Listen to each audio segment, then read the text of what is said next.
Welcome to The Book of Life, a show about Jewish books, music, film, and web. I'm Heidi Estrin. The Book of Life is a podcast service of the Feldman Library at Congregation B'nai Israel in Boca Raton, Florida. Additional support comes from the Association of Jewish Libraries. At the 2014 Association of Jewish Libraries Conference in Las Vegas, Nevada, there was a panel presentation on how children's literature could be used to respond to the 2013 Portrait of Jewish Americans study by the Pew Research Center's Religion and Public Life Project. This study found that American Jews are more secular, more likely to be in interfaith relationships, and less likely to raise their children Jewish than ever before. Sylvia Rouss, Mira Reisberg, Joni Sussman, and Stampler shared their thoughts with me after the session. I pulled Sylvia and Mira into a service hallway behind the meeting room just to find a space away from the crowds, and unfortunately the recording picked up some electrical humming, so their interview sound quality is not the best. It's well worth listening to, however, because they've got great things to say, including information on how to submit your own manuscripts for publication. After that segment, we'll hear a crystal clear recording of Joni and Anne, whom I recorded separately in another room later on. I will put links to the Pew Study and to the manuscript submission info in the show notes at bookoflifepodcast.com. Enjoy!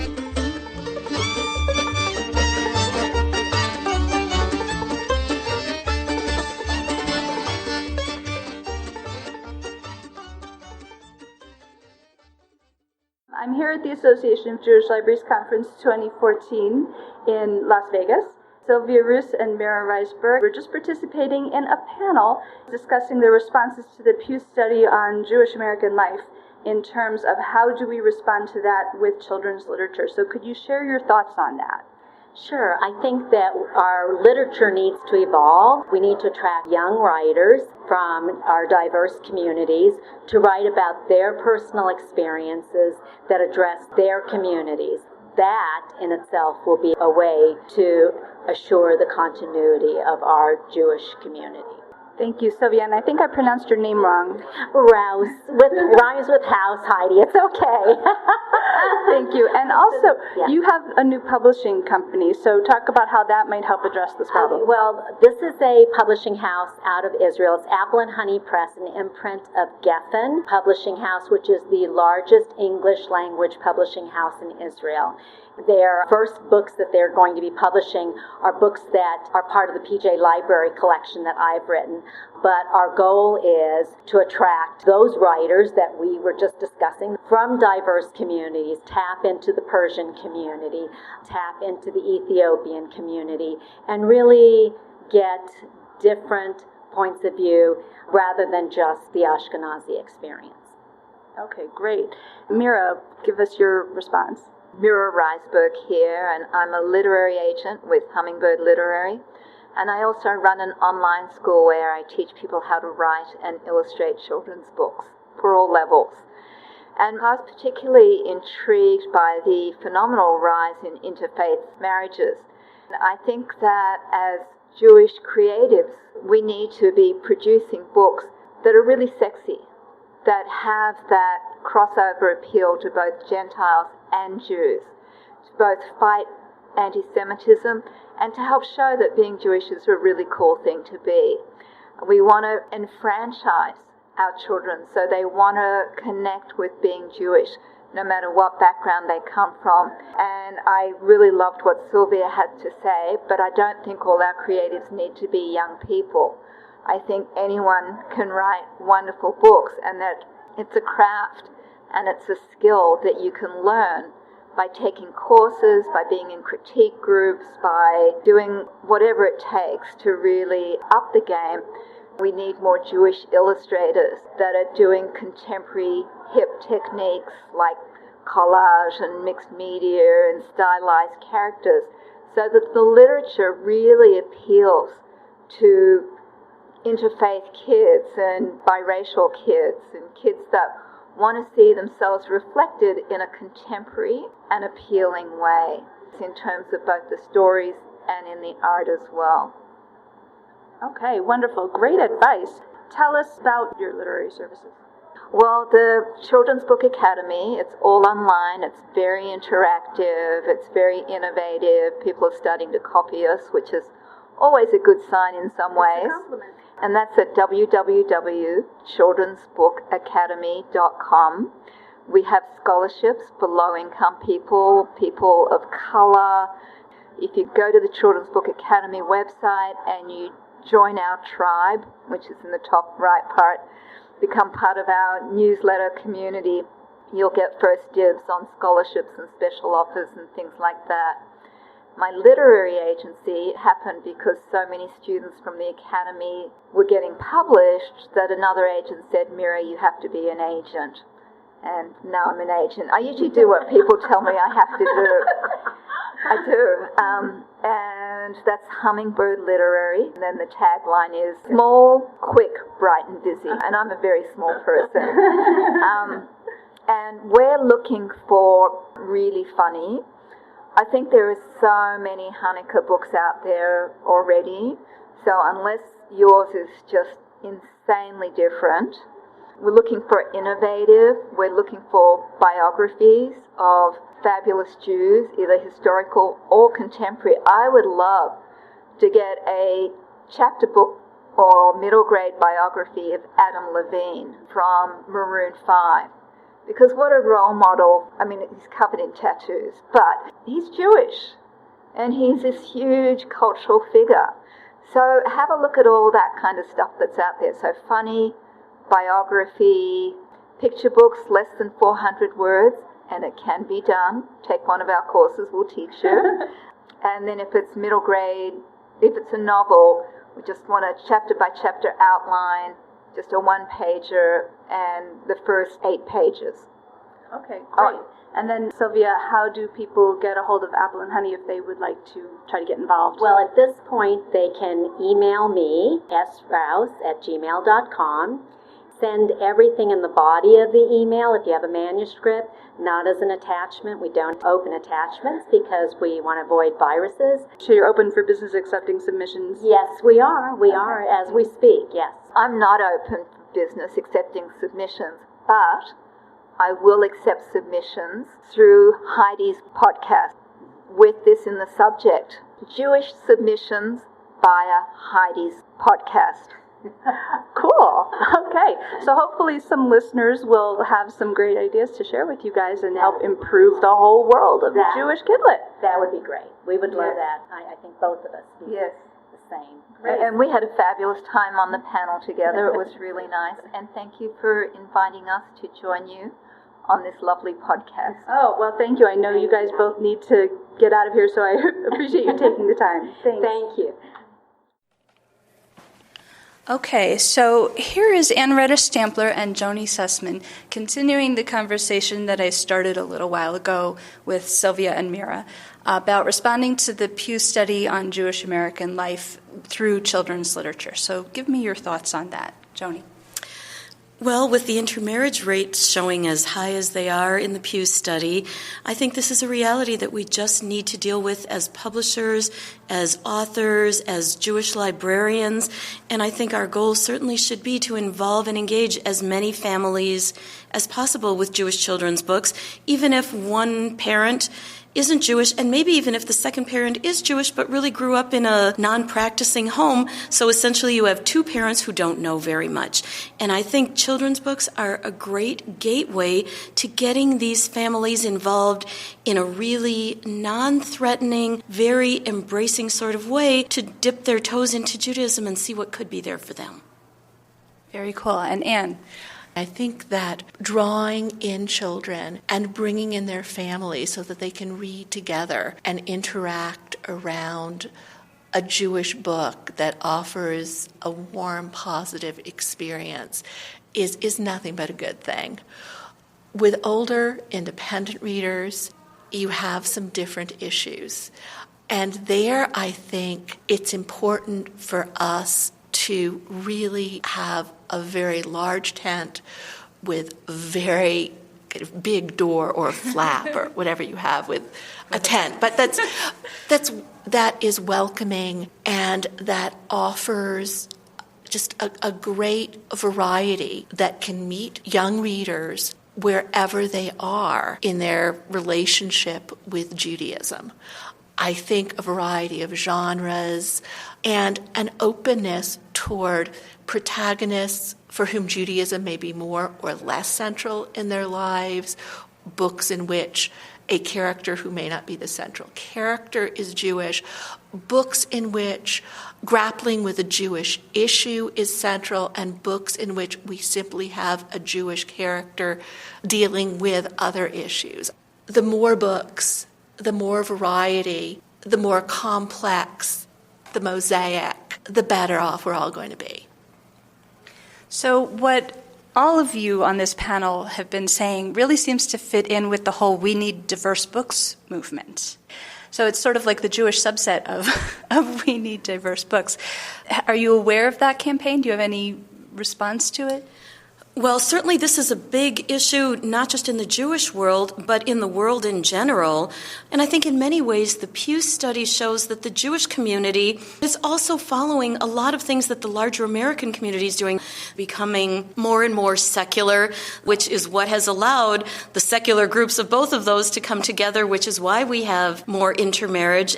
And diversity is the truth of the matter in the Jewish community, as well as in the larger community. There's ethnic diversity, there's religious diversity, there's sexual orientation diversity, and it is important for all children to be able to find themselves in the books in their Jewish libraries. And that is no small feat. You know, it used to be that a Jewish book was a book about Shabbat, and that was not so tough. Now, about Ashkenazi Shabbat. Correct. That's a very good point. We do need to see more Sephardic-oriented books. It's really time to tell all those stories. Diversity is really a key piece of children's literature these days, as it should be in our community as well. It's very important for readers to see themselves in terms of who they are culturally and ethnically, and in terms of level of belief or variety of observance, to see themselves walking around in the books that they read as primary and as secondary characters. But I also think that it's very important to just look at the quality of the book and to see if the character is written in such a way that readers who are not just like that character can have empathy, can understand where that character is coming from. So I think we need to look at the excellence of the book before we look at the categories that the characters fit into. Mm-hmm. So you're prioritizing the quality first and then the diversity as the next step. I think that if somebody turns in a brilliant Ashkenazic Shabbat book, we shouldn't be looking askance at it because it's another Ashkenazic Shabbat book. But we should also be keeping our eyes open for Persians chasing each other around the table with herbs, you know. I think we need an openness to the kinds of books that we haven't necessarily seen before, but I think it's important to look at the specialness of the individual work of art as opposed to sort of rolling our eyes and going, oh, the Holocaust again, or Ashkenazic Shabbat again, or any of that, to just to look at how compelling the book is. Judge each one on its merits. Exactly. The argument is now being deconstructed that diverse books don't sell, and that's the excuse that publishing has had for its non-diversity up until now. So Anne, as the author of The Wooden Sword, which is a non-Ashkenazi Jewish story, and Joni as a publisher who does lots of books that are diverse, do you think that it's a complete myth? Was it ever true that diverse books don't sell? You know, I think there's a smaller market for some kinds of diversity, but one of the things that I wanted to say is that sometimes these issues can be dealt with just in the illustration. So you're doing a regular Ashkenazic Passover story, and the family and friends are sitting around the table. Maybe you have two men sitting at the table with a baby. They're just guests in the story. Maybe there's a child in a wheelchair. Maybe there are diverse guests from other cultures. That the story really isn't about that, but you see these people in the world, and that's something that picture books allow one to do, which can make a very non-didactic statement. These are just guests at the Passover Seder, and that gives you a chance to step into that water. So there are some things that we can handle sensitively and beautifully where kids will see these pictures and say, oh, this is what the world is like. Right. But do you think that diverse books, well, I think they do sell now, but you know better than I do. Did they always sell? Until somewhat recently, we didn't do so much with ethnic diversity, and really we've just done the one LGBT book, The Purim Superhero, but what we are finding is that they sell very well, and it's really about, as Anne says, the quality of the story. If it's a wonderful story, it's going to work, and if it isn't a wonderful story that's just trying to make a point, it won't sell. Mm-hmm. So that's the classic wisdom of children's literature. Certainly, my folktale from Afghanistan has sold as well as my folktales from Poland. And my YA, the protagonist is from an interfaith family. She is a French speaker from Montreal. It's simply been a non-issue in terms of reader responses and sales. There's also in that book a Muslim character, one of the secondary characters. And again, it's been an absolute non-issue. It's just that that's what high school in Los Angeles looks like. Nobody has said boo. And I've got to say that when I present The Wooden Sword, in Los Angeles we have a large Persian community, and a lot of the Afghani Jewish community migrated from Persia.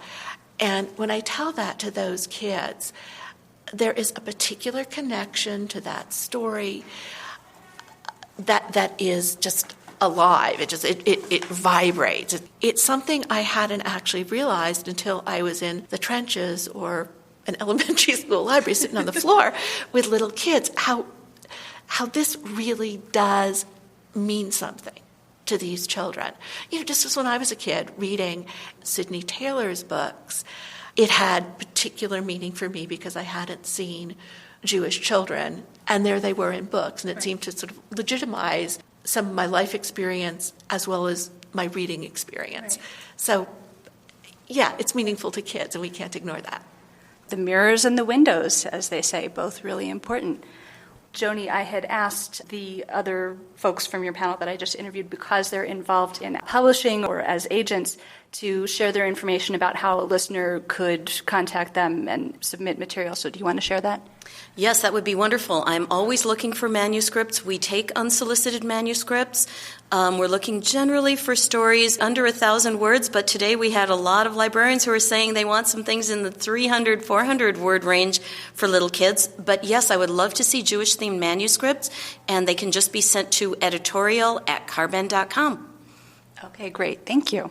And I just want to add, for people who are thinking about submitting to Carben, that Joni is an absolute pleasure to work with. Get your manuscripts out there. A nice plug. Well, thank you both so much for taking a couple minutes to speak to me about this. It's so fascinating. Thank you, Heidi. It's a pleasure to be at the AJL conference. It's always really energizing to hear what librarians have to say about Jewish children's books, and I take it very much to heart and hope to be able to meet some of those needs. It's so wonderful to be in a building full of book people who care so passionately about Jewish books. It's a pleasure.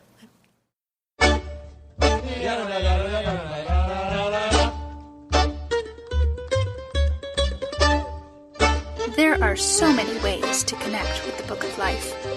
Fan us at facebook.com/Book of Life Podcast. Follow us at twitter.com/Book of Life Pod. Email us at bookoflifepodcast@gmail.com, or leave us a voicemail at 561-206-2473. You can also listen to the latest episode by phone at 916-313-3820. And of course, find links to everything at bookoflifepodcast.com. The Book of Life is a podcast service of the Feldman Library at Congregation B'nai Israel in Boca Raton, Florida, at cbiboca.org, and is supported in part by the Association of Jewish Libraries at jewishlibraries.org. Our background music is provided by the Freylock Makers Klezmer String Band at freylockmakers.com. Thanks for listening, and happy reading.